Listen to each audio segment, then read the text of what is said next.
Education is a necessary foundation for public action against bad things. With a field that has such license as psychiatry, there has to be a counterweight, educating the public that psychiatry really isn't a science.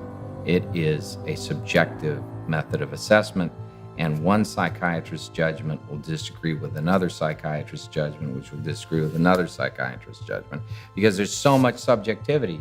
And what we have with the psychiatric community is so much of a false paradigm.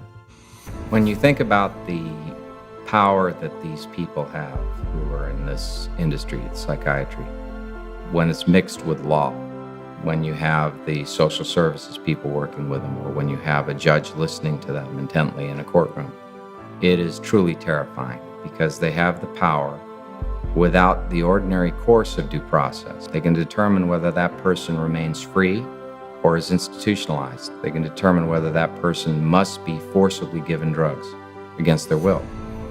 Of being able to decide whether your child is normal or abnormal, whether your child must be given Ritalin, must be given Paxil or Abilify or any number of drugs, or even whether your child would have to have ECT, electroconvulsive therapy. This huge power, because of the enormous subjectivity present, is an enormous threat to individual liberty, but it would go without opposition were it not for CCHR.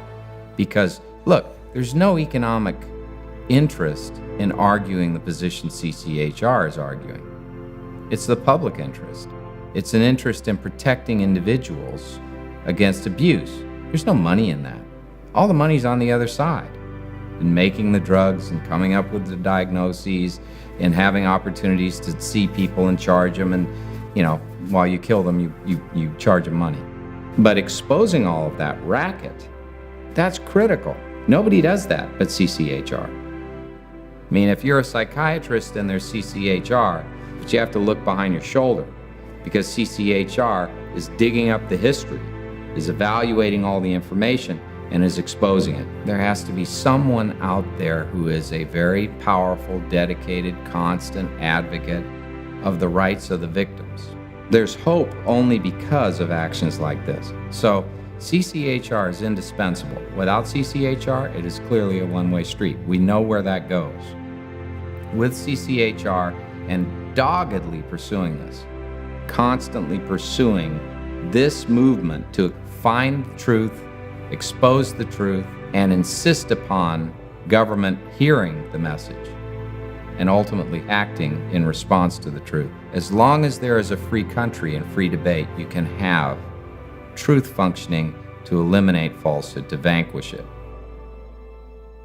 Just because the challenge is great doesn't mean the effort ought not be applied. It must be applied more forcefully, more directly, more consistently.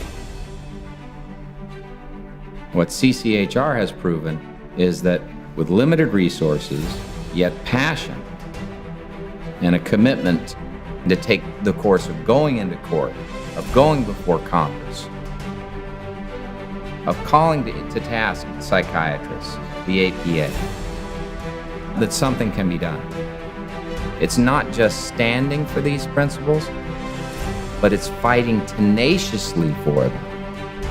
And that's the role that CCHR has made for itself, to be champions of liberty and fight for our freedoms.